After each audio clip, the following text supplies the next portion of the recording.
Hello, everybody, and welcome to episode 6 of Restoring the Roar. I am your host, Alex Loosemore, and this is obviously the pre-draft show as we are 2 nights away from the NFL draft. By this point on Thursday night, the Lions will have picked with the 6th pick and probably getting close to picking with the 18th selection. Can't wait to see how it goes. I've got quite a few thoughts on where I think they could go. So we'll start with five I put players. It's more positions, kind of like the article I did a couple weeks ago on day one. So we'll go the positions and then players I think they could take in the first round. I've listed players that could go at 6 or players that could go at 18. And then we'll kind of talk other draft rumors. There's talks of the Lions trading up, trading down. If this player's here, they could take him. If that player's there, they'll run to the podium and get him. I'll discuss all the different ones that I've heard and kind of give you my thoughts on them. We'll touch on the gambling situation with the suspensions and subsequent releases of players. And I'm going to leave my final mock draft for the Lions. For the very end of the show, I went pick 6, 18, 48, and 55. So I'll give you who I've got at those picks and then kind of discuss them as we go through them. Sean, thank you for tuning in. Says, what's up, Alex? And I just talked to you. Me and Sean just got off the Let's Talk College Football show. Covered our DB rankings. So, yeah, covered every position. So if you need to know about certain positions, go and look at the past few episodes. We covered each position, sometimes a couple positions every week. Andrew, thank you for tuning in. Says, what's good, brother? Excited. Getting very excited. Couple days away. If you don't know, me and Andrew and a few others, Kyle, Nicole, and a bunch of other guests will be live Thursday night on the North Sports Dynasty show for the draft. And then Chris and Sid, our other hosts of North Sports Dynasty, will be doing the Terribly Toxic draft coverage with Ash Swinton as well. Kyle, thank you for tuning in. I'm not going to roar for you, but thank you for tuning in. All right, let's get right into it. So 5 positions I like on day one. If you've been watching the show from the very beginning, or you've been watching North Sports Dynasty, NFL Edition, all the other shows I'm on, you'll know I like the defensive line. So I went edge rusher number 1. So the guys I like at 6 are Will Anderson and Tyree Wilson. Only one of them is going to be there. Maybe none of them will be there by 6. I really like Nolan Smith if he's there at 18. I would love a scenario where we get either, say, a corner defensive tackle at 6, and Nolan Smith sitting there and we steal him at 18. Or we could go one of these guys and then a corner / defensive tackle at 18, or one of my number 4 or 5 positions. I've kind of given it away. My number 2 position is corner. This would have been my number 1, but with all the signings we had in free agency, I know a couple of them are 1-year deals, but I think we can get away with drafting 2nd and 3rd round corners, use the 1st round picks for defensive line, because I think what we could do is, and what I think we're going to do, and this all depends on the health of Tracy Walker, is you could run Sutton and Mosley on the outside. Also depends on the health of Mosley, I guess. Sutton and Mosley as your outside corners. Chauncey Gardner-Johnson could be your nickel corner. And then your safeties could be Tracy Walker and Kirby Joseph. I really love that 5 in the defensive backfield. But you could definitely add one of these corners, Gonzalez or Devon Witherspoon at 6. Or at 18, if he's still there, Joey Porter Jr. Or if he's not, then Deonte Banks, Cam Smith, someone like that as well. I really love what they would bring. Damn Campbell says, doesn't matter who we draft, big guy. Our Lions will make him a future Hall of Famer. I hope so. I really hope so. I'm waiting for the Lions to show their pick on the screen behind you. This is what the one from a few years back, pick 8. trying to remember when that was. Yeah, the pick at number 6. Odds are all over the place. Yeah, for the last little while, it's been a runaway on Devon Witherspoon. But I think with all the other wild news going on, it's kind of leaving some of these other guys that weren't expected to be there at 6 for the Lions to take. And especially if the quarterbacks aren't going like we expected, and that kind of messes with it too, because there's the potential for a CJ Stroud, a Will Levis, and Anthony Richardson to be available at 6. Do the Lions consider them? At least one or two of the top 3 D linemen, Jalen Carter, Will Anderson, Tyree Wilson. My guess is I've got a suspicion that Carter's going to the Seahawks at 5, and then I'm thinking Wilson to the Texans at 2. So then I'm kind of leaning towards Will Anderson being available at 6. I don't know how you can pass that up. Plus, the idea of him and Hutchinson getting the best edge rusher in the draft 2 years in a row is very, very enticing. What else do we got here?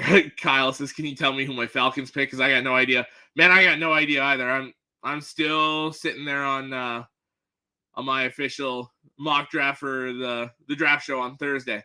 Bijan Robinson's the favorite. I still don't see it. I'd be more likely for the Jackson Smith and Jigba pick for Atlanta. I think that's a smarter pick. I think it's a little early for Nolan Smith, but it's a pick they could absolutely make and develop him. They could go one of these corners. I know you've got AJ Terrell and now Jeff Okudah, who's on a 1-year deal and kind of been up and down, but you could get that third corner there. Yeah, the Falcons are in an interesting spot. I'm interested to see what they do. Better load up on alcohol for this Lions season. Could be a long one. I don't see that. I really don't. Whoever this is, thank you for tuning in. Yeah, I don't see it being that rough. I just realized I messed something up here in the back. Okay, that's all dealt with. Yeah, I don't see it being. Oh, that's Shelby. Okay. Thank you for tuning in, Shelby. Yeah, I think it's gonna be a really good season. I really do. Rams at number 36. I would say offensive line. I think it's got to be an offensive lineman. I know you're on the Hendon Hooker train. I think he's gone by then. But yeah, I think for the Rams, it's got to be an offensive lineman. Number 3 in the positions for the Lions here, I got defensive tackle. Obviously, the main one is Jalen Carter. If he's there at 6, I still want the Lions to get him. I know there's all the off-the-field BS, but I think he's the best player in this draft class. Shelby, if you're watching on the North Sports Dynasty group, there's a link in the bottom of the description for the show at StreamYard.com/Facebook. It allows you to give permission for your name to be shown. Rams trade into round 1. See, I still don't really see that. I mean, they always give up all their picks, but for them to be essentially into a rebuild, I think they got to keep whatever picks they have and just roll with it, in my opinion. But I don't think it'd be a bad idea to go up for Hendon at all. Better have the Oilers game on too. I'm keeping track of the score on my phone. I don't actually have it on, but I am paying attention on my my ESPN app. Christopher Cole, do the Packers take a quarterback? No. Maybe a late quarterback, not in round 1. They're going to protect Jordan Love or get him a weapon. Yeah, for me, Jalen Carter at 6. That's the only option for D-tackle at 6. I don't see any way he's there at 18, so wipe him off the board for pick 18. But Kalijah Kancey or Brian Bresee, I think are both in play at 18 potentially. And they kind of give a different style to what Jalen Carter does. Carter's a bit bigger physically than the other guys, and obviously he's an absolute game wrecker. when he's on the field. Kalijah Kancey, he's small. He's kind of that Aaron Donald-esque defensive tackle. Smaller but strong, able to push the pocket, able to get pressure on the quarterback right up the middle. The more I've watched on him, the more I've liked him. So at 18, I'd be happy with him. And Bryan Bresee is a total wild card. He's probably locked into a 3-tech, rushing over the guard. But I like what he brings to the table. He's just a little too inconsistent for me. That's why he's third on that list. And then number 4 and 5 are on the offensive side of the ball. And no, running back is not one of them. I went for the offensive line. O'Cyrus Torrence is the main guy because I don't necessarily think the other 4 are going to be available for the Lions. I would almost bet all my money that Paris Johnson Jr. and Peter Skoronski are not available. There's a chance for Darnell Wright and Broderick Jones, but I don't see either of them being available as well. To me, the main one here is O'Cyrus Torrence. And I would love for them to get O'Cyrus Torrence if the majority of the other guys listed above are off the board. Get that guard, finish off the offensive line. Then it's a young offensive line. I mean, Taylor Decker's 29, but that's your oldest offensive lineman. So the rest of your offensive line is 26 or younger, and that's a phenomenal building block for Jared Goff. And then if he's still the quarterback 2 years from now or whoever's taking over at that point, finishing the offensive line is never a bad idea. And number 5, with all the stuff going on, receiver. I think the main guy would be Quentin Johnston because I think they're looking for an outside guy. Obviously, Amon-Ra St. Brown owns that slot receiver position. I think these other guys are more strictly slot guys. I know Zay Flowers, a lot of people have him as an outside guy just because of that speed. I would still throw him in the slot. And I don't think Zay Flowers is a round 1 guy personally. I don't. He'll probably go late round 1, but to me, he's not a first round prospect. But the other 3 are. I think Smith and Jigba's off the board by the time the Lions pick, but I think if he's there, you got to consider him. But the main guy here is Quentin Johnston because of that big frame. He's fast. He's the only knock on him is he doesn't, when he jumps up to catch the ball, he doesn't really reach out for it. He kind of lets it still hit him in the chest, which allows DBs to make a play on it. But that's definitely something you can work on. So if he's there at 18, I think you have to consider it. The other draft rumors I'm hearing. So the Lions, this isn't really a rumor, but more of a fact. The Lions are already calling other teams and receiving calls about trading that 18th pick away and trading down. The one I'm hearing a lot is the Giants, which we'd slide down to 25. So I think in that scenario, then you're looking at an O'Cyrus Torrence, maybe a Bryan Bresee, Deonte Banks, Cam Smith, off the guys I've listed here, Zay Flowers, maybe Jordan Addison. But yeah, there's lots of talks of the Lions trading down. Maybe somebody trading up for like a Bijan Robinson if Philly doesn't take him. There's a bunch of different teams there all fighting for wide receivers, that kind of stuff, where the Lions can move back a few spots, grab a couple extra picks, and probably still get the guy they're looking at.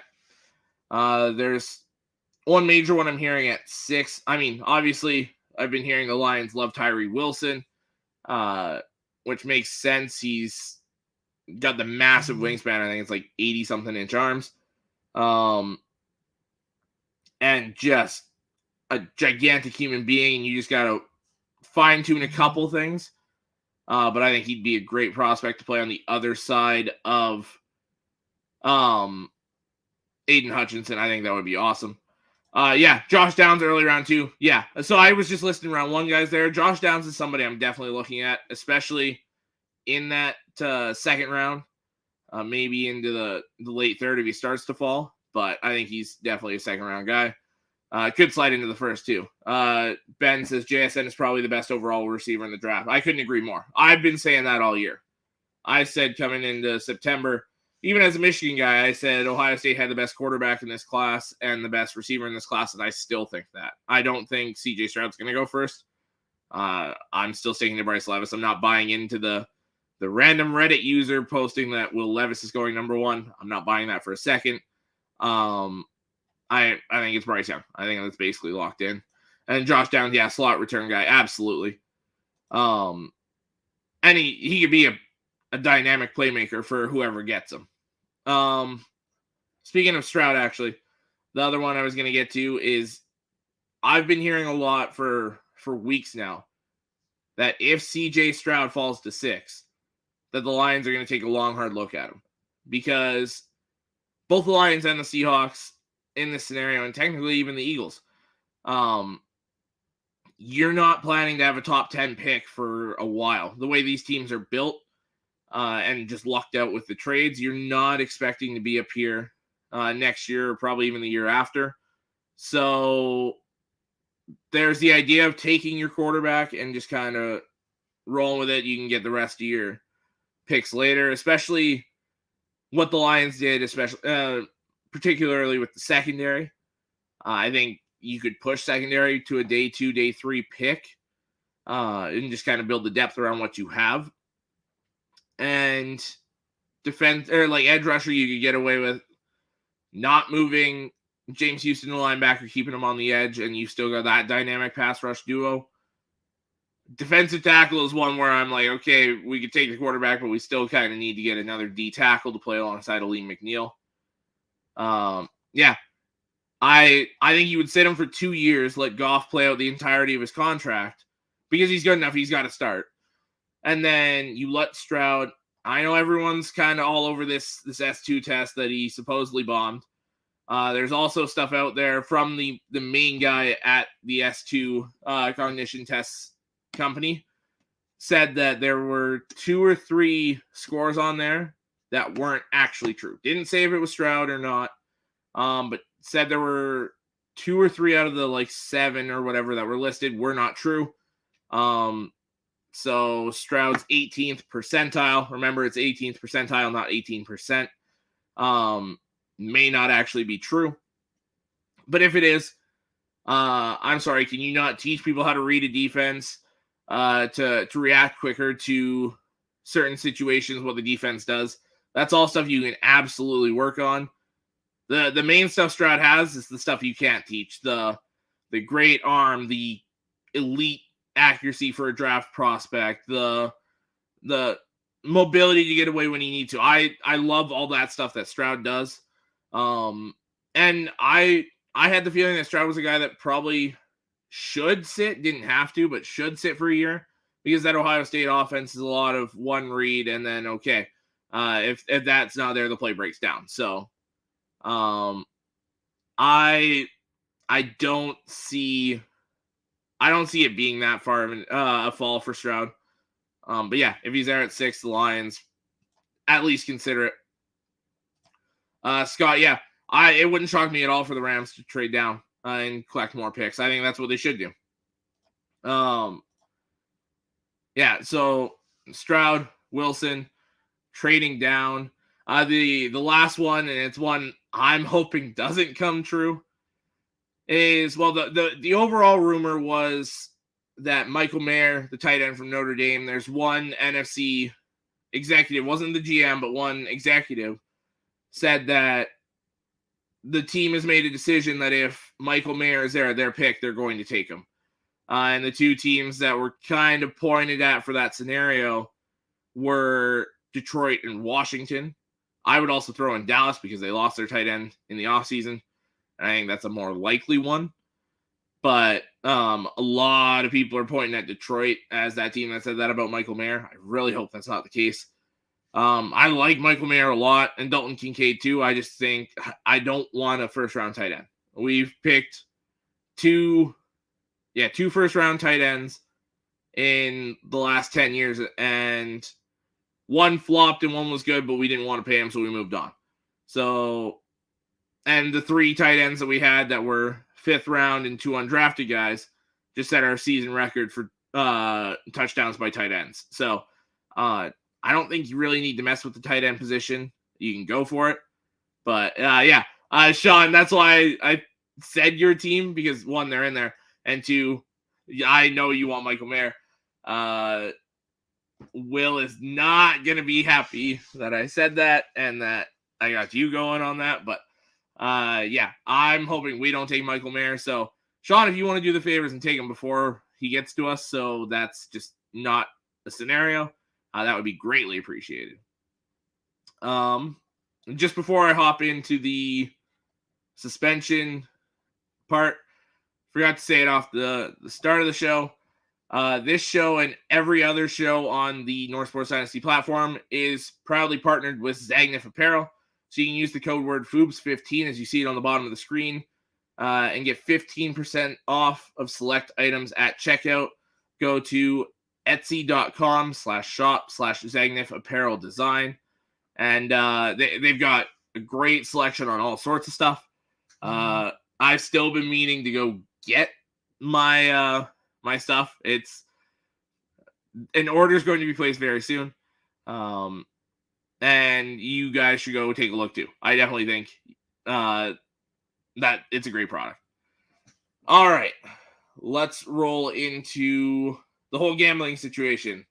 So there were 5 players in total. 4 of them happened to be Lions. So wide receivers Jameson Williams and Stan Berryhill received 6-game suspensions. They were betting on college football games, but they broke the rule of placing bets while in an NFL facility. They were in the Lions facility making these bets. So they received a 6-game suspension. I've been hearing that they're going to appeal it, and it'll probably drop to a 1 to 3 game suspension. A 1 game makes sense to me just based on what you do for other things like DUIs. Your first DUI is like a 3 or 4 game suspension. Beating your significant other is 6 games. So we're saying right now that betting on non-NFL events in an NFL facility is as bad as beating your wife or girlfriend, is essentially what they're saying with the 6-game suspension, which I think is absolutely ridiculous. Realistically, it shouldn't even be an issue to bet on non-NFL events. But that's what's in the rule book. Jameson Williams came out and said he didn't know that was a rule, but he absolutely did it, like took complete ownership and said he'll take the suspension. But the Lions sound like they're going to appeal it, as they should. And then Quintez Cephus, another wide receiver. So our wide receivers took a massive hit. And safety CJ Moore, who we just signed like a couple weeks into free agency, so like 2-3 weeks ago. We're betting on NFL events. So they received indefinite suspensions that are at least 1 season, and they got subsequently released. I don't understand why. I don't understand why they felt the need to do this. We all saw what happened with Calvin Ridley. And you still felt the need to do it. Like you still, I don't know if you thought you weren't going to get caught or what. I'm talking more about Cephus and CJ Moore. I don't understand it. You got more money than most people could ever ask for. It was such a boneheaded decision by both of them. Yeah, I don't really know what to think for those two. Yeah, like I said, I think it's stupid for the 6-game suspension for the other guys betting on the college games. But I mean, you look at it too from the Lions' perspective. You lost 1 starting wide receiver, 2 basically practice squad wide receivers, a definite practice squad guy in Berryhill, and another borderline practice squad guy in Quintez Cephus. And then CJ Moore doesn't hurt from a defensive perspective. Where it really hurts is the special teams. He was our main special teams guy, kind of our leader, the main tackler, the main guy on the third phase of football, as most people call it. So that one hurts a little bit there, but just stupid decision. I don't understand it. But it happened. So with all that happening, where do I think the Lions go here? So my final Restoring the Roar mock draft. This could change by the time Thursday morning rolls around and we hand in our official ones for the NSD draft show. So who knows, Andrew, Kyle, maybe I'm throwing you a curveball here. I'm not actually. This is what I think as of now. So with the 6th overall pick in the 2023 NFL Draft, the Detroit Lions select Will Anderson. I think one of them is still going to be here. So right now, my thought process was I've got Bryce Young 1. I think that's essentially locked in. Tyree Wilson 2. I didn't do any trades, so I kept Arizona at 3 and had them take Paris Johnson Jr. I think they're going to try and trade back, maybe with us, so we can come up and get a pass rusher, or 7 with the Raiders if they want a quarterback. I don't think they try and trade back much further than that because they pretty much want to guarantee they get their guy. So I just had them stay at 3, take Paris Johnson. At 4, I have the Colts taking Will Levis. And then at 5, I had the Seahawks taking Jalen Carter. So CJ Stroud was still in play here. And I debated it for quite a while. I did. But I stuck with Will Anderson. Like I said before, it's too hard to pass up getting the best pass rusher in the draft 2 years in a row. Pair him with Aiden Hutchinson. And for at least the next 4 years, that is arguably the nastiest young pass rushing duo in the NFL. Way too hard to pass up on. The reason I talked the suspension before this is because with the 18th overall pick in the 2023 NFL Draft, the Detroit Lions select Quentin Johnston, wide receiver from TCU. I think if the suspension didn't happen, then you're probably looking at corner at 6 and then a D lineman here. Corners were still in play for me here. I really thought about that. But I think just the need for wide receiver right now with Jameson Williams realistically missing a third of the season. As of now, over a third of the season. You need a wide receiver because as of now, Amon-Ra St. Brown's a very good receiver. One of the better slot guys in football. But on the outside, you're rolling out like 33-year-old Marvin Jones Jr. and then Josh Reynolds, who has chemistry with Goff and he's been solid, but he's more of a rotational guy. And in my opinion, so is Marvin Jones at this point. Very good rotation guys, but they're rotation guys. This allows you to have that big-bodied outside receiver. And then when you get Jameson Williams back, your offense, currently you'd have Montgomery and Swift as your running backs. You'd have the tight ends Brock Wright, Shane Zylstra, and James Mitchell. Obviously, Goff's your quarterback. The offensive line is what it is. And then you'd have Amon-Ra St. Brown, Jameson Williams, and Quentin Johnston. Johnston and Williams is your outside guys, and Amon-Ra in the slot. That's a top 3 offense in the NFL. And I can say that because the Lions were top 3 to 5 in basically every offensive category last year. So I think Johnston would be a good pick, especially with what happened there. I considered this pick and had it in a couple mock drafts, just like when I was doing them online and stuff, before all this happened. And now that it's actually happened, I think it's a little more paramount that we get a receiver. Could get it in the 2nd or 3rd round. But I think you go get one of the best guys in the draft at the 18th pick. So I skipped on defensive tackle, skipped on corner. There's a couple other needs. I didn't go offensive line.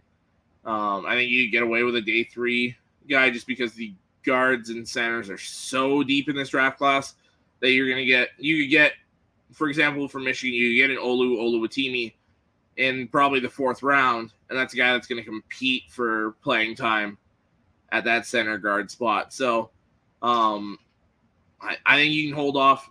If Torrance is there, for example, if you trade back to 25, let's say that Giants trade happens, then I think Torrance might actually be the pick. Scott said, Alex Smiley of the Rams' 1st round pick. You know the Lions will be great this season. Yeah, I truly think it's a double-digit win season. I'm thinking 10 wins, maybe 11. It all depends how the actual schedule shakes out, which should be in like 2 weeks, 3 weeks. I'm very excited for that to come out. Yeah, I'm thinking a few more wins than last year. Andrew said Hyatt in the second. I really like that pick. I do. And that would allow the Lions to go corner or defensive tackle as well in the first round with the edge rushers. I do really like that pick. He might end up going late round 1, though. Someone like Kansas City, if they don't trade up, could take him at 31. Philly, there's talks of them going receiver. They could do it at 30. But, yeah, Hyatt's a player I really like. I've had my eye on him for a while. I just didn't really think he'd be there at 48. Speaking of which, with the 48th pick, somebody that also might not be there, but in my last one I did, he actually was. So with the 48th pick in the 2023 NFL Draft, the Detroit Lions select Mazi Smith, defensive tackle from Michigan. This was the best defensive tackle available at this point. Darnell Washington, the tight end from Georgia, was off the board. He's a guy I really like. He was potentially going to be the pick here if he was still available. He was one of the guys I was looking at. My main corners were off the board. I mean, there was still like Julius Brents, DJ Turner, a couple of those guys that I like. But for me, defensive tackle is the bigger need. And pairing Mazi Smith with Aleem McNeil, good luck running down the middle. This really helps out the linebackers. And Mazi Smith gets after the quarterback. He's a pretty good pass rusher for his size. Keanu Benton's another guy I really like. He was a guy I thought about here as well. I'd probably go more pick 55 for him, but I do really like Keanu Benton and what he brings to the table. And there was probably a bit of my Michigan bias here too, but taking the Michigan hat off and putting the football hat on, Mazi Smith was the best defensive tackle available, so I took him. And to finish off the second round, we stayed on the defensive side of the ball because with the 55th pick in the 2023 NFL Draft, the Detroit Lions select Jack Campbell, linebacker from Iowa. As long as he doesn't go to Buffalo at 27, because there's been a lot of talk about that. And I think if he doesn't go at 27, I think he's in play here. I think he falls this far and maybe into the early third round. I love what Jack Campbell does for a defense. It would be interesting to see if we got him if he played middle linebacker and Anzalone moved to the outside backer, or if he was an outside backer and Anzalone stayed in the middle. I would put Campbell in the middle. The guy's a thumper. He lays the hammer every time he hits there, and great tackler, solid in coverage, not great, but solid. And yeah, he's just one of my favorite overall guys in the draft. He's the third best linebacker in my opinion, but he's just one of my favorites overall. Yeah, definitely a run stuffer. And I just, for a run defense that was so bad last year, if you compare him and McNeil, two massive D tackles, like they're both like 320 pounds plus. Yeah, it just good luck running up the middle. That's all I can think of. Christopher Cole said the Bucs are a head scratcher on what they do. Yeah, there's a lot of ways they could go, and it really depends on what they're thinking as of like where the team is. Are they going into this quick retool? Are they going to try and make a run here with Mayfield or Trask if they like Trask better? How they view the team really dictates where they draft. Sean, it's one of those guys where when I did the mock draft, I just saw him still there, and I was like, this is a very easy pick at 55. Especially with like in the older mock drafts, Hendon Hooker was here. I would absolutely take him at 55. But obviously, I think he's going first round. I think there's 5 first-round quarterbacks. And if he doesn't go first round, there's no way he makes it to 48 or 55, in my opinion. So I couldn't pick him. I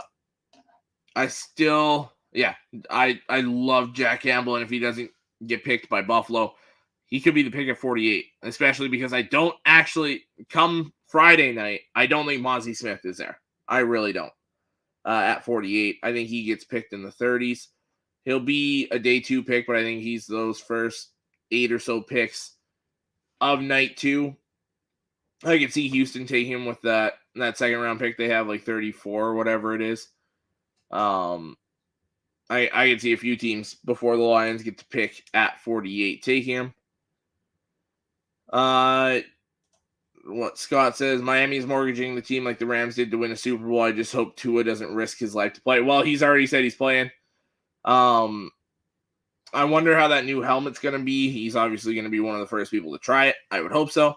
And I hope Miami finishes building that offensive line. I really do, because you've got everything else around him. They also need to rely on the run game a bit more, so Tua doesn't have to take as much of a beating. But I really like Miami as long as Tua's healthy, and we'll have to see how they play. I'm just glad we don't play them this year. Played them last year, and it was a fun game, but I knew we were going to lose. Glad we don't play them this year. All right. That's all I got. So I'm going to wrap it up here. Thank you for tuning in. We'll probably be on, I'll be on next Tuesday recapping the draft. And then it'll probably slow down a bit after that. We'll do like the schedule release, any bigger news through the off season, but at least once a month, probably every other week. We'll see how the news is coming out. But obviously enjoy the draft. It's going to be a great time. I'm so excited. We'll be live Thursday.